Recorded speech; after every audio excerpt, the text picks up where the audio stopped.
ఏంటమ్మా? చెప్తానుగా.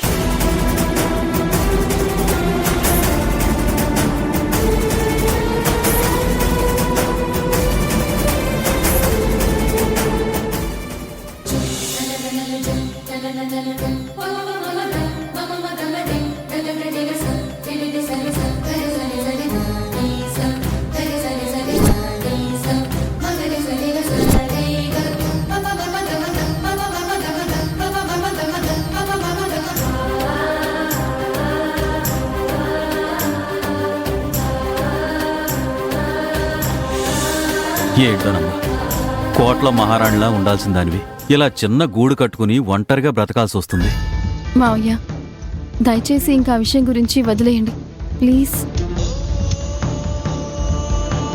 సరే,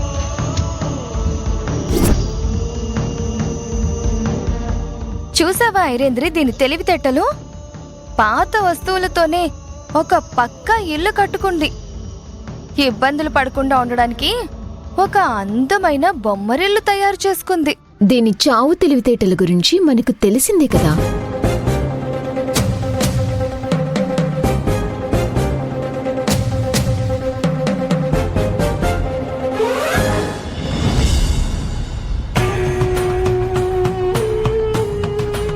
మీరిలాంటి surprise party ఒకటి ఇస్తారని నేను అస్సలు ఊహించలేదు కనిష్క గారు. బ్యాడ్ సిచ్యుయేషన్స్ వచ్చినప్పుడు బాధపడుతూ ఉంటాం, అది కామన్. అలాగే సంతోషపడే సందర్భాలు వచ్చినప్పుడు కూడా సెలబ్రేట్ చేసుకోవాలి కదా లాయర్ గారు. మీరు చెప్పింది నిజమే కనిష్క గారు. మనం సాధించిన విజయాల్ని ఇలా సెలబ్రేషన్స్ రూపంలో అందరితో పంచుకోవాలి. అప్పుడే మనం సాధించిన ఘనతకు ఒక అర్థం ఉంటుంది, ఒక పరమార్థం చేకూరుతుంది. ఇప్పుడు నేను సాధించిన విజయానికి అర్థం పరమార్థం కలిగించింది కూడా మీరిద్దరే కదా. మీ ఇద్దరే లేకపోతే నేను జైలు నుంచి అంత త్వరగా బయటపడేదాన్నే కాదు. ఇప్పుడు నేను ఇంత సంతోషంగా సెలబ్రేషన్ చేసుకుంటున్నాను అంటే దానికి మూల కారణం మీరిద్దరే.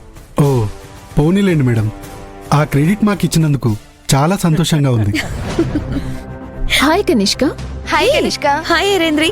హాయ్ లలిత. మీకోసమే ఎదురు చూస్తున్నాను. అయినా ఏంటి ఇంత ఆలస్యమైంది?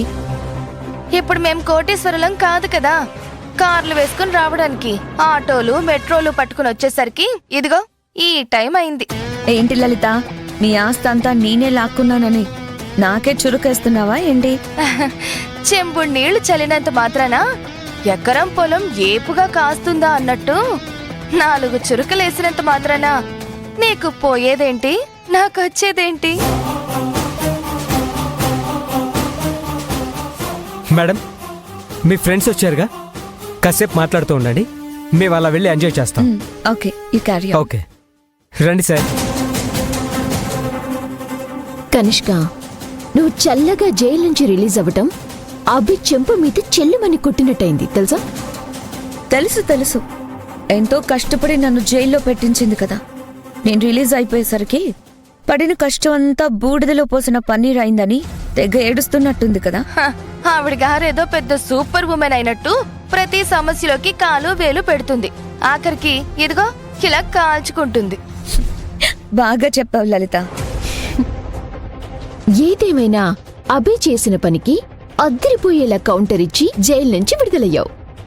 నిజానికి ఇప్పుడు నేను బెయిల్ మీదనే బయటకొచ్చాను, పూర్తిగా విడుదలైపోయినట్టు కాదు. బెయిల్ మీద బయటకొచ్చినందుకే ఇంత బ్రహ్మాండంగా పార్టీ ఇస్తున్నావు. నీకలా సాగుతుంది. సంతోషం చిన్నదైనా పెద్దదైనా సెలబ్రేషన్ మాత్రం పెద్దగానే ఉండాలి లలిత, లేకపోతే జీవితం చాలా చప్పగా ఉంటుంది. నీకు చప్పగా ఎక్కడుంటుందిలే, అందరి జీవితాలు చప్పరిస్తున్నావు కదా.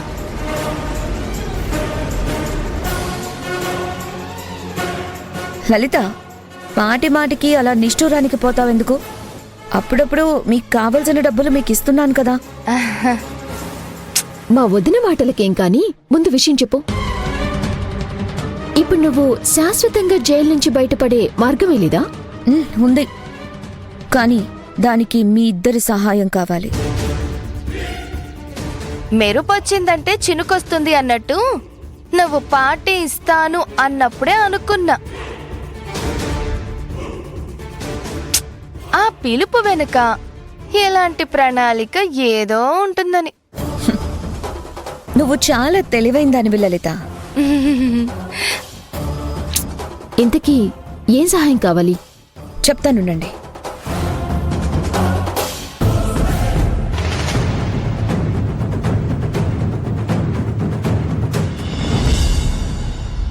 ఈ డబ్బు తీసుకోండి.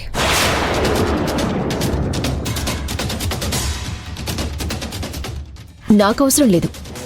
ఐరేంద్రి, నీకు మొహమాటం ఎక్కువని నాకు తెలుసులే. నాకైతే ఏం మొహమాటం లేదమ్మా. అవ్వా.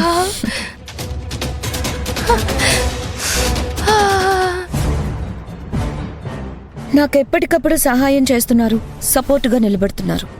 అందుకే నేనిస్తున్న చిన్న గిఫ్ట్ ఇది. చూడు కనిష్క, నువ్వు కొట్టిన దెబ్బకి అభి అదిరిపోయింది. దెబ్బకి గడప దాటి వాకిట్లో పడింది. ఇంటి బయట ఒక గుడిసేసుకుని కూర్చుంది. ఏ మాటకా మాట చెప్పుకోవాలి.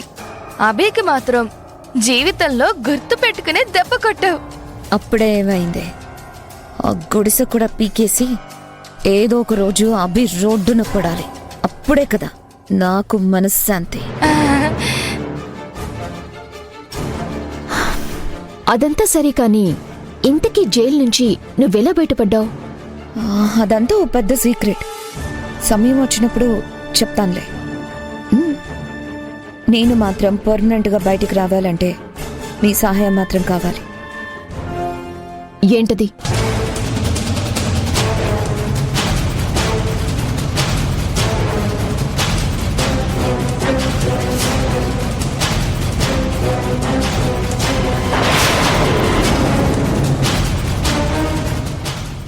డన్.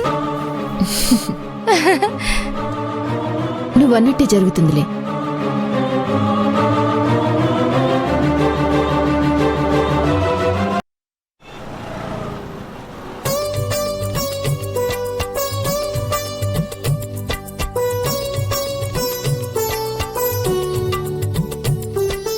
త్వరగా వడ్డించండి, ఆకలి దంచేస్తోంది. అవునవును, ఈ రోజు లేట్ అయిపోయింది. త్వరగా వడ్డించండి.